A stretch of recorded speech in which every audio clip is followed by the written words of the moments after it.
Welcome to the True Talk Cafe podcast. Thank you so much for joining us. We're so excited you're here. Our podcast will tackle a myriad of topics, ranging from relationships to personal development and everything in between. My name is Renee Stewart, and I'm joined by my co-hosts, Ana Garcia, Carla Decor, and Lali Ramirez-Bendit. Collectively, we span 4 generations. Can you believe that?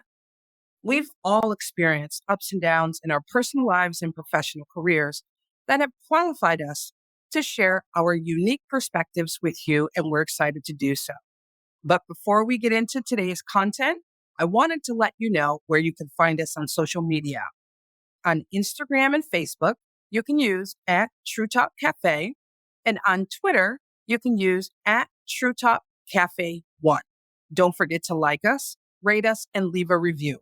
We value your feedback. We want to ensure that we are providing content that resonates with you. So please don't forget to subscribe to our podcast on whatever platform you listen to your podcasts. Spoiler alert, you will want to stay tuned to hear what our guests are going to share about this exciting topic today. Also, stick around to find out how you can join us on a live show. We would love to have you join us on one of our episodes. Now, let's get started. Happy New Year. We're with Season 3, Episode 1 with True Talk Cafe Podcast. We're going to start with this question. Have you ever been laid off? I know what a question to start with. But at some point in your career, you may have or will experience an involuntary layoff. But as a result, it can have a profound impact on your mental well-being as well as on other parts of your life. In today's episode called Navigating a Life Shift, we're going to discuss how to navigate a layoff and find your true passion. So, hey guys, Anna here. Navigating a layoff can definitely be challenging and stressful, but with careful planning and a positive mindset, you can successfully manage the transition. There's one thing that really matters to rebound in the job market after a layoff is how you frame your narrative. As our conversation continues, the pod crew will share their personal experiences and will explain how to manage your life mindset, leverage this blessing in disguise, and provide tips to navigate this life change. Carla, do you have a question for us? I do. And I know many people have either experienced a layoff or know someone that has gone through a layoff. So there's many doubts typically. So after a layoff, people are going to have different questions that are going to come to mind, and realistically even see others as they are laid off in their company. So even handling how other people within your circle of work is being laid off, how do you deal with that? So how does someone overcome those challenges? Whether you are the one being directly impacted by the layoffs or knowing someone close to you, maybe someone that you work with every day that has been laid off. How do we work with that? Let's start with you, Anna. So there's a lot of ways that we can work through that. And I would say that when this originally happens, it's okay to experience and allow yourself to have those fears and have those doubts and understand that that is realistic experiences. You have to allow yourself to go through those emotions, whether it's impacting you or your peers. And how do you overcome them, right? That's the real question here. Overcoming these challenges sometimes makes it very daunting just to even think about how to do that. I would always say, I know back in 2020, we had over 5,000 employees being laid off at the organization that Lali and I worked at. And you know what? They made the announcement on Thursday, and I think by Monday we were doing a workshop and a webinar to help those people understand the challenges. And sometimes it's just having that support. So don't be hesitant to share what you're going through with others, because some of them, and look at Renee, she's experienced in the field, so you have that support sometimes within your circle. And that's one of the best ways I can think of overcoming challenges. Yeah, and to add to that, just like Anna said, feel the feelings. It is a life-changing event, especially if you're the breadwinner, right? If you're single and you get laid off, it's like, oh my God, how am I going to pay my bills? If you're the breadwinner, same thing. How am I going to support my family? And that's okay talking about it, reaching out to whomever that you feel comfortable talking to, but don't bottle those emotions up. That's really not a healthy thing to do. Lolly, do you have anything to add? Actually, I do, Renee. One of the things that I think is very important is to not be so worried about what everybody else is going to think. In today's reality, most people have either gone through a layoff, have seen somebody they know go through a layoff, or have heard within their own business things going in that direction. And it's really not, at some point in time back years ago, where there was quite a bit of fat within most of the work efforts, you had the ability to really pick and choose who it was that you got to let go. In today's world, it really isn't that way. And so I think that one of the most important things is to understand that in most cases, even our top performers are being impacted. And it is not something, yes, ma'am, I know one of my best buddies, went through that. But, it is without question something that many people go through. Do not be embarrassed about it. Work through the emotions of it, but keep moving forward. And I think that as you said about the narrative, attitude is critical. You got to take this on and say, hey, I'm going to make the best of the situation.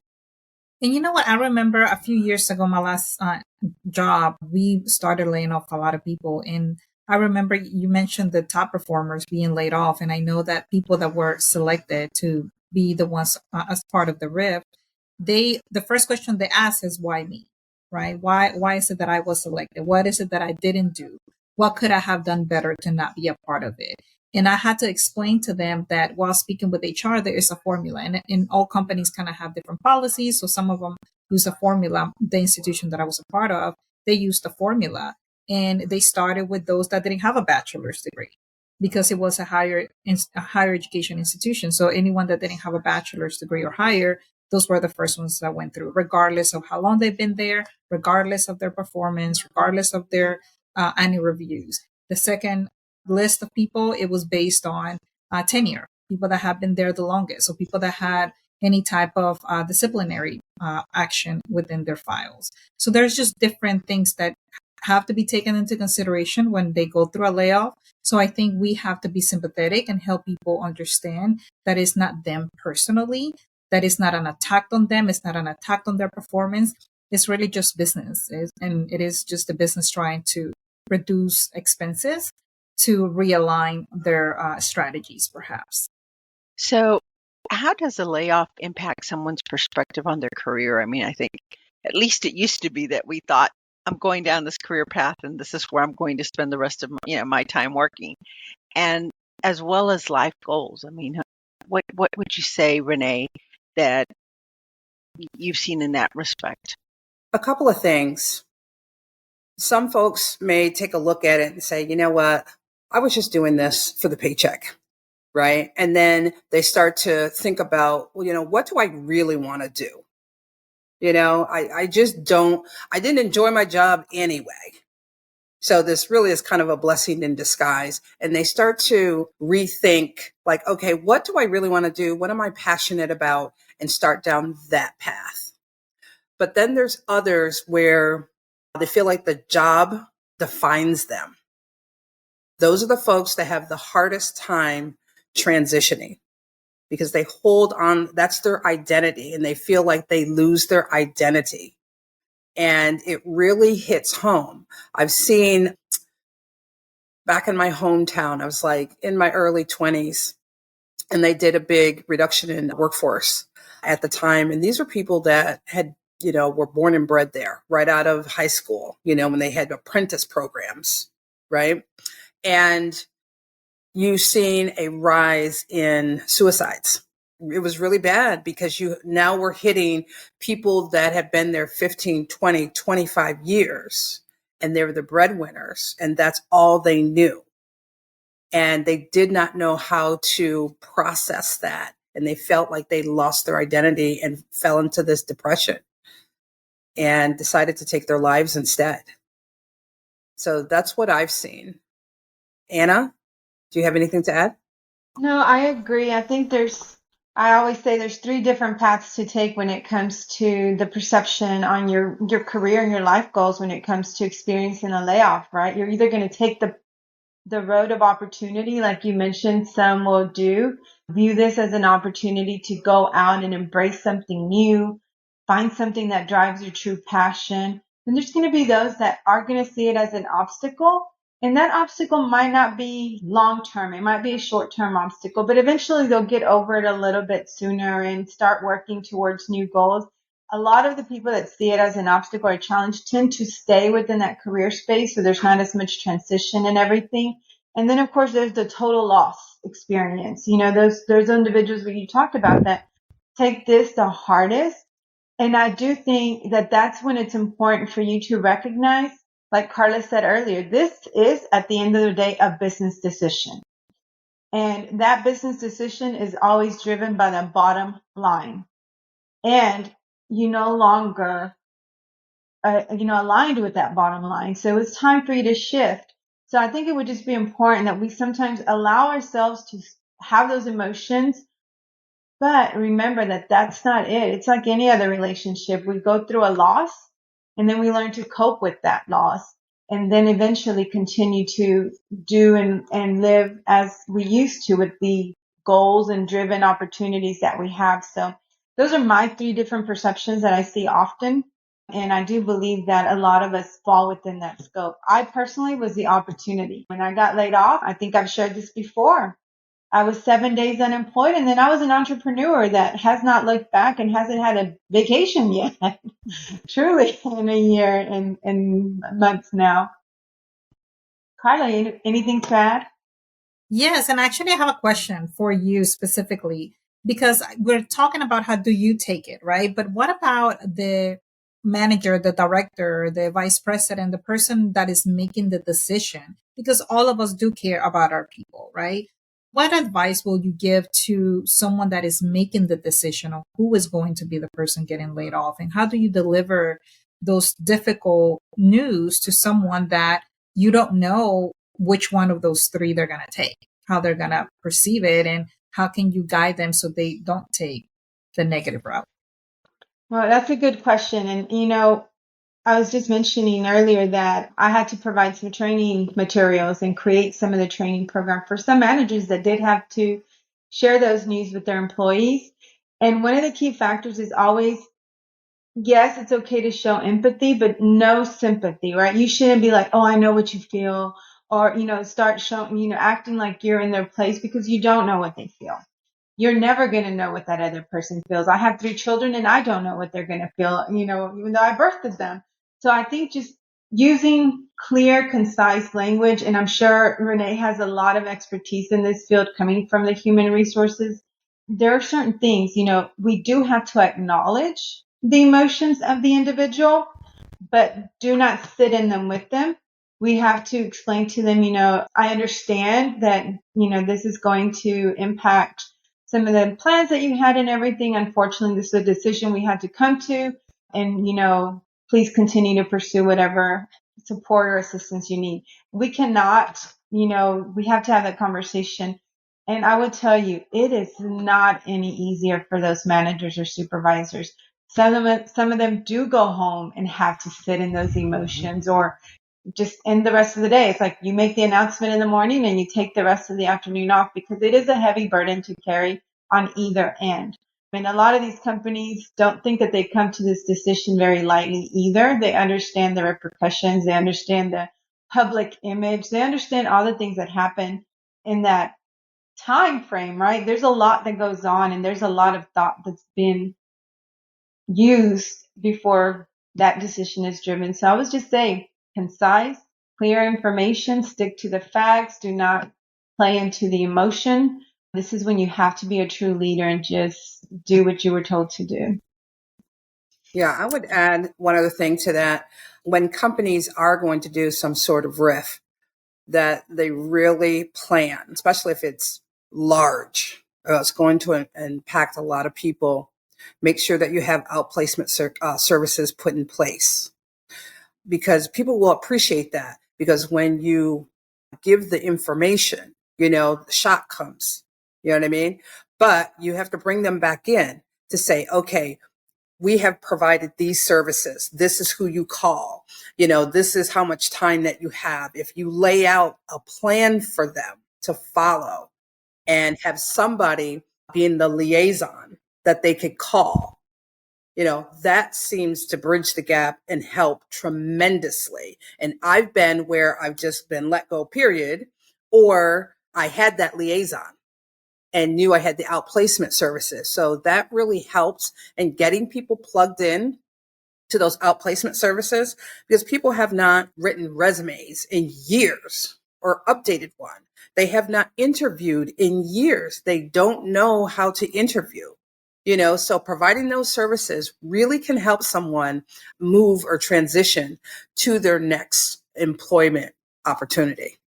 Oh my God, I love that you say plan. Plan is huge. One of my last employments, I remember that one time we had a big layoff too. And somehow HR wasn't aware of when it was going to happen. And the company directors travel from another state to come and, kind of lay off people individually.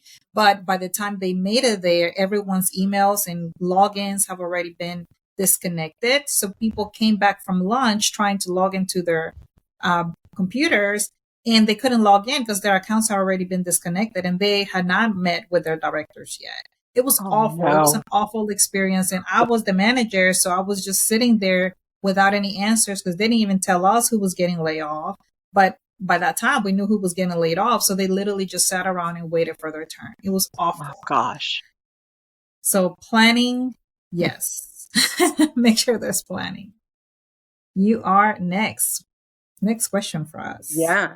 So, kind of moving on from that, once you've heard, hey, we no longer need your services. Sometimes that's what is said. You have to start thinking about, all right, what's my next step? And we're going to take the opportunity route right now, right? And we're going to say, all right, what do I really want to do? And how do I take those steps forward? So how can someone, go about rediscovering or identifying their true passion instead of just staying in the same field if they don't want to stay in the same field? Lolly? Renee, I'm glad you asked that question because this is one that I always address as number 2 in the list, right? You deal with the emotions. The next one is self-reflection. Take an opportunity to look in the mirror and say, what was it that brought me joy in the job that I was doing? Are there things that I was doing that I really didn't care for? Here's a chance to pivot your life and make it different, make it different, make it fit right. Make a list of those things that bring you joy. That maybe, you enjoy doing some volunteer work. Maybe you enjoy doing some mentoring. Maybe there's been times that you thought, maybe I'd like to pursue my own business, right? And I always tell people one of the best things to do is really sit with a blank sheet of paper and just jot down ideas. Put your good things and your bad things, right? So it's important to remember those things that just don't make you happy, because why waste time? If you have a chance to redefine who you are and recreate your new world, why are you going to include those things that you don't like? I have some people that have told me, I really enjoy this, but I really don't like having a team. Okay, so focus on being a individual contributor, right? Don't put that as part of what you're going to add to your resume or highlight in your resume if you really don't want to do that. So self-reflection, in my opinion, is key in understanding how do I take this from where I was and really making this an opportunity for you to do things that you really want to do. I agree, and that's a biggie also for me. I think sometimes too, think about the things that you did outside of your job. The volunteer work that you did, the times when you felt the happiest or what was filling your cup. Because when your cup is full, you can fill somebody else's a lot easier. So when you are given these opportunities, and that is really what I call it, when you are given an opportunity to pivot into something new, that self-reflection is going to be key. And then identify and assess yourself. Am I really going to keep up with that? If, entrepreneurial thing it's not easy. You have to have some dedication. I would even consider assessment, guys. There are assessments to understand your risk factor, how well you're going to do as an entrepreneur. There are assessments to understand your competencies and behaviors and shifting careers. So, consider those things. And to Renee's point earlier, outplacement, they provide those type of services. So even if your company doesn't provide it, I highly encourage you to seek it, because there is true value in that and doing your research. Yes, I work for an outplacement company, but I'm not going to say you have to come to me, but I definitely say you have to go to someone. If you don't have that resource, it is a great resource. I know that a lot of us are highly intelligent individuals. We are highly knowledgeable individuals. We feel very accomplished and we feel like we can take on a lot of things on our own. And that's great.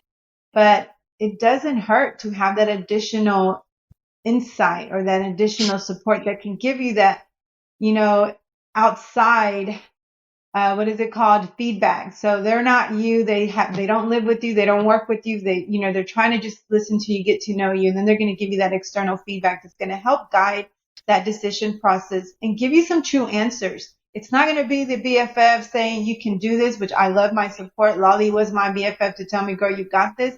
I love that. But I also need someone to tell me, well, have you done this, and this, and that? And it's like, oh crap, I thought I was ready. It's a great way to really get that guidance and support to truly reflect, truly plan, because planning is needed on both sides, on the pre-RIF and the post-RIF. So now the planning's on you as the individual. And that's what I have to say. Anyone else want to share anything?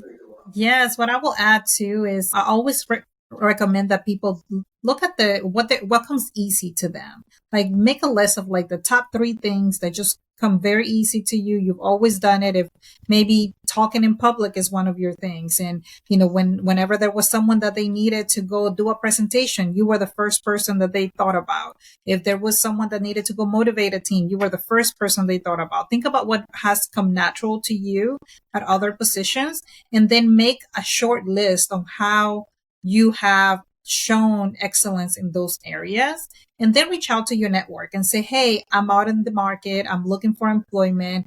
I am very good at X, Y, and Z. And these are some of the things that I will be interested in, maybe looking into career opportunities. If you can please help me, I'll be very excited to, learn more about any opportunities you may know about. So you got to put yourself out there, but you have to have something to sell, like something that people can know about you and how they can help you, because people that care for you, they're going to want to help you. But it's important that they know how to help you and what is it that you're passionate about that you can really provide or bring to another company, or even if someone is looking to partner for a business opportunity, just make sure that you have something that's very specific to you, that it just comes natural, no effort. You've always done it. I had an employee that we had to lay off, and he was my top performer. I cried when I had to lay him off because he was my top performer. He was really great. But when he got laid off, he kind of had some self-reflection, and he started to think that he was really good at motivating people. He's always been a great speaker. So he started to look for jobs in that area that allowed him the opportunity to motivate a team. And he is now doing fantastic. And if it wasn't for that opportunity for him to actually go and be forced to find other job opportunities or other career pathways, he wouldn't have looked for that opportunity. And now he's doing very, very well. So a lot of times it's just an opportunity in disguise, I think. Yeah. And to add to that, just from a different perspective, if you're trying to find your purpose, what you're doing right now may pay the bills, but it may not be your purpose. So look at it from a spiritual perspective. Whoever your higher power is, you can, take spiritual gift assessments, right? To kind of determine where you are, what are your top 3 spiritual gifts, and start taking those steps down that path as well. Because typically, when you're serving your purpose, that's where you're kind of happiest. And I always say, when you're serving your purpose, the money will come. And it is true. Very true. Because it's not work for you. It's not work. You enjoy it. You get something out of it. You're giving back. And in return, the revenue comes in. So you might want to look at it from that perspective as well. I love that. It's so true that when you start thinking about rediscovering those passions and understanding where you want to go, it is that purpose driven motivation. It gives you drive to keep going. And I know right now I love what I'm doing, completely different from what I've done my entire life to an extent. I still got to sell, but I love it. It's not the same. It's not like I just fell into that because I had good skill sets or good work ethics. I always tell people when they ask me, what do you do now? Or how did you pick that? I'm like, I didn't pick it. It picked me, and it truly did. I got the calls. I didn't make any calls. So I love that, Renee. And I do believe it was my higher power for sure. And that gave that to me. Lolly, were you going to add something? I just really think it's important to know that you have an opportunity in front of you. It doesn't matter what age you are. I've helped a lot of people that are closer to my age, and sometimes they feel like, oh my God, who's going to hire me now? You have to shift your perspective, because let me just tell you, if you have that thought process, people won't hire you. But if you go in there with the fact that, I'm at an age in my life where I've never had as much wisdom and experience as I do today. I also have a very good control of what's worth my time and not. So it is, as an employee, I'm probably going to be one of your best employees. Perception is critical, right? And so it's a matter of, if you run across somebody that, if you're older and they don't want to hire you because of your age, I always say, well, it's their loss, right? It is their loss. You want to be somewhere where you will be appreciated, where you can grow and you can continue to do. So it doesn't matter what age you are, whatever point in your career you are. It's about being confident in who you are and knowing what you bring to the table. That's actually a great segue into the next question that I have for the night. It says, balancing passion with practicality is often a consideration. How does someone strike a balance between pursuing what they love and meeting practical needs? Does anyone want to take this first? Because I certainly have some words to say, but would love to hear from someone else first. I'll take it on, since I've been in this position several times. The first thing that you're thinking is, how am I going to pay my bills? I'm a single person. I'm the breadwinner. So if there's not money coming in that you're used to making, because, okay, you get a severance, you get unemployment, but unemployment's like 75%, right, of your take home, or of your gross, excuse me. And so now you're trying to balance, okay, I can pay this and this has to wait, right? Sometimes you have to do that. But then you're looking down the road, like, what do I really want to do? And if you're saying to yourself, I want to actually do something I'm passionate about, and this is my purpose, you start weighing, well, can I chase after my purpose? And can I pay the bills at the same time? And that is a decision that you have to make.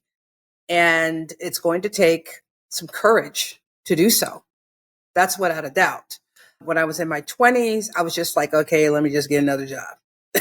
Right. But as I got older, though, because this happened to me 3 times in 3 different decades. So your mindset's a little bit different.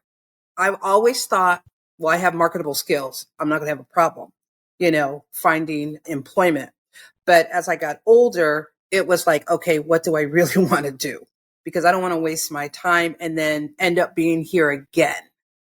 So I think it takes courage to be able to balance your passion with practicality and that next opportunity.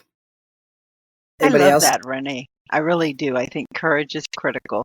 I'm also going to say you need determination, right? You need to stay at it. I always tell people, when we talk about the emotions, find which emotion really makes you better. For me, make me mad, and I'll show you what I can do, right? And so but you have to stay determined at whatever it is that you're doing, and don't give up on yourself. It's always probably toughest as you're reaching that cusp of just going right over, right? And you just got to stay true to that. I will tell you, I think that we all need money to live on. There's no doubt about it. But when you find your passion, when you find something that really makes you happy, you suddenly find that you're not chasing these crazy dreams. You don't have to go out and buy something new to make you feel good, because guess what? You feel good already. You feel good because you're doing what you want to be doing. Life changes drastically. And I think that's the key, that you have to believe in yourself and know that you can stay focused in it and that you're doing the right thing. I mean, many other people are out there making, quickly becoming millionaires, billionaires. Anna and I were with quite a few of them the other day. And there's no real difference from any of those people than any of us or anybody else out there. It's just that determination and that courage to pursue what you want. And I will say too, recently I had a conversation with a young man who's 25. He is 25, and he just doesn't know what he wants to do. And I asked him similar questions. What is it that, you're passionate about? What do you enjoy doing? What classes are your favorite? And he didn't have an answer for anything. And I think younger people more and more, we're seeing they don't know what their passion is. And I want you to know that that's okay. Like, we don't all know what our passion is, but it is important that at least you try. Think about what are some of the things that in some way bring you joy, maybe previous experiences, maybe someone that that works in a specific area, and just give it a try. Once you are, separated from your employment, it gives you an opportunity to really just go try other things, and don't fall into where you are really just checking boxes and completing up job applications just for the sake of completing them. Be sure that you have a purpose as to why you want to apply for that position. So when you do get the interview and they do ask you, why do you want to work here, that you have a very specific reason. Because I'm sure we all have interviewed people that we ask them, why you want to work here, and they don't really have an answer, and that's an automatically disqualifier. So, don't get discouraged if you don't know what you're passionate about per se, but be encouraged to try to find what your passion is by trying different things that you simply like doing. I love that. And I just want to say I echo every single thing that was said on here. One other thing I want to talk about when it comes to balancing passion with practicality, guys, I am passionate about my coffee. I am passionate about, these things. And I've always wanted to open up a coffee shop. And then I think about my barista skills. I suck at making coffee. I truly suck at it. I can drink coffee all day long. God saved me through the Keurig, because the Keurig is, you put a pot and it does it for you. You just tell it how strong, and that's it. And how many ounces. I could not make you coffee pot coffee. My kids at 5 years old and 7 years old were my baristas. They learned how to make coffee before I did. My husband, I used to wake him up at 3 a.m. because my girlfriends were home studying for college. And I'm like, babe, the girls want coffee, but they said mine's nasty. So, although my passion is coffee and pastries, I can't make you coffee and I can't be a barista. So how much would I truly enjoy owning a coffee shop and trying to make it, functional and operational? I think that's another thing. And I know that's probably a very exaggerated balancing act there, but no, be realistic. I do think that, we have passions for a lot of different things. Mhm. But also, back to Carla's point, kind of explore what it is, those things that you like, and take that opportunity to do so. I remember, and all three of the ladies here know, when I was laid off, my goal was to take 2 months off. I said, I'm going to take the rest of the year off. I'm not going to work. I'm not going to do anything, because I want to reflect and I want to think about what I want to do. Of course, the phone started ringing 3 days after I got laid off, and I just said okay, because it was something that did drive my passion. And here I am a year later. My passion is still going, but it was also a practical choice, because I am generating revenue. I am doing the things that, that can bring me money and still pay the bills? Because that is the number one question. Also, one of the things that I want for you to consider when it comes to practicality, it's never too early or too late to plan for retirement or to plan for an unexpected life shift. Never too early or too late. I was very fortunate that I was saving money. I was doing the right things. I was keeping everything paid. I was managing all of that. And I'll tell you, I didn't always have that ethic when it came to my finances and all of that. But I started planning, and I think I started planning years ago when I started seeing how easy it was to lose your job. So when you think about practicality, being practical starts today. It doesn't matter where there's fear of a layoff. It doesn't matter if your industry is one of those industries that's never going to go out of business. Guess what? It might not go out of business, but times change, demands change, and they might have a different need. There's so many things that impact that. The technology, just the environment, everything impacts what the jobs are looking like each and every year. So understanding that, just monitor the trends. If you're unemployed right now, you need to find a job within the first and second quarter. End of story. Like that's what we need to focus on right now. And I do say, just be practical. Extend that. Stay in your place where you're still balancing and trying to research and do everything, but don't extend it beyond what's realistic so that you do remain practical throughout the entire process. And with that, I'll close. I don't know if anybody wants to add anything. Anna, I'd like to add one last thing to what you just said. I think it's also important that if you're not currently laid off or you've never gone through a layoff, but you see some changes occurring, start thinking about what are the things that do drive your passions. It's not too, early to have that.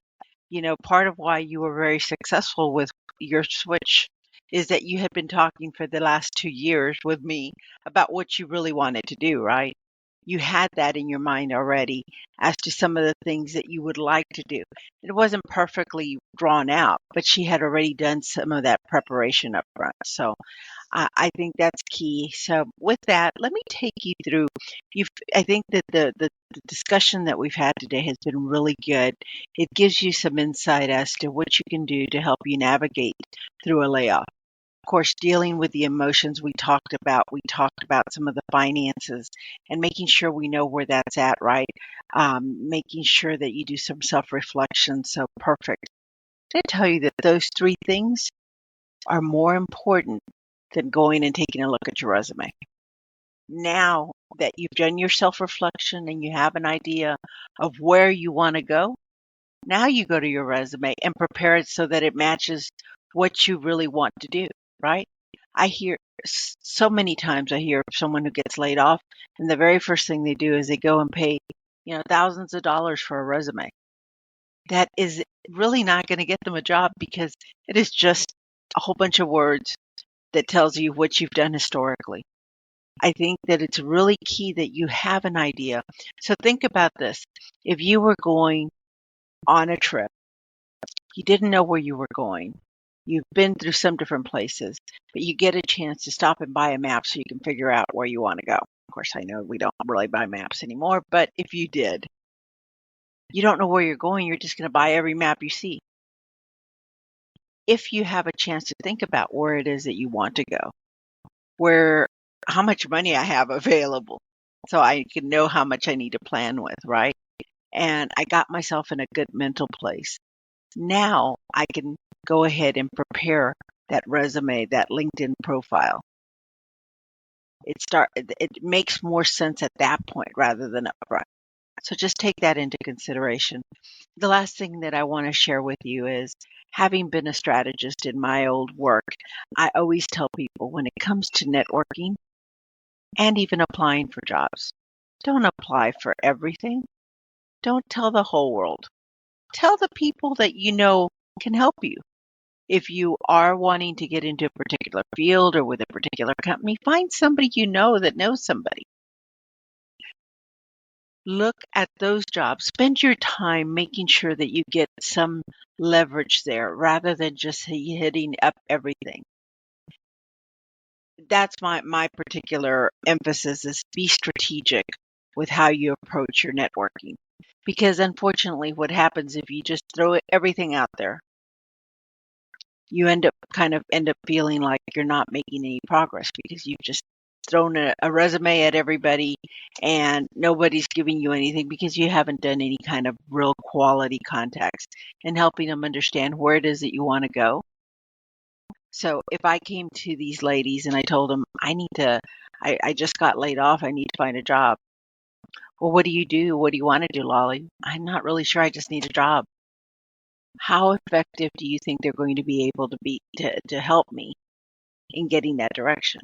But if I came to them and I said, with what I've done, I think I could be a consultant. I could do just about, I've done training. I really enjoy that. I've done diversity and inclusion. Really enjoy that. I've done strategy. Now I've given them some very good ideas as to how to proceed. So I think the key piece above and beyond everything is your attitude, how you stay positive, be resilient, know that this is truly an opportunity. You're not the first one to go through this. You won't be the last one to go through this, but you can certainly make a huge self-improvement for yourself, I guess, and as well as just being able to grow during this time, not taking it as something that knocked you down, but rather something that pushed you into your next career high. All right. Well, thank you, Miss Lally. So to wrap it up, we're going to wrap up our topic for today. As all the ladies said today, facing a layoff is undoubtedly challenging, but it can also be an opportunity for growth and a new beginning. So take it just one step at a time. Don't rush yourself. Don't overwhelm yourself. Don't hesitate to seek support from those around you, because everyone that cares for you will want to find a way to help you. So we're in this together, and someone will be there to help you get through it. Absolutely. Absolutely. So thank you to all of our listeners for joining the pod group today. We really appreciate you. I thought this was an enlightening discussion and great feedback from the pod crew as well. Remember that a layoff is a temporary setback, and by taking proactive steps, you can turn it into an opportunity for personal and professional growth. So with that said, we hope you learned something new and or came away with something of value on this topic.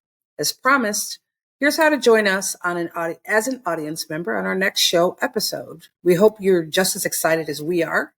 Go to our True Talk Cafe Facebook page and send us a request to attend Season 3, Episode 2 as an audience member.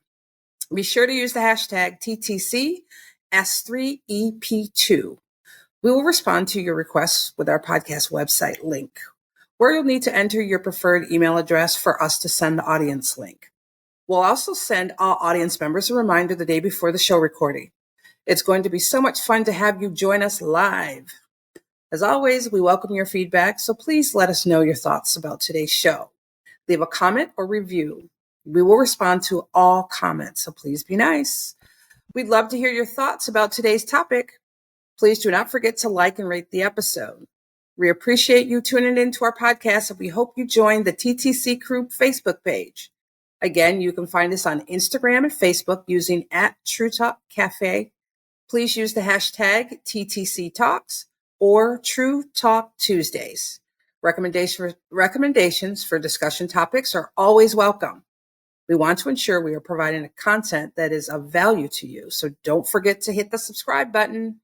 Thanks for listening, and we hope you join us on our next podcast episode. It's sure to be an engaging conversation. Talk soon. Bye. Bye-bye. Bye.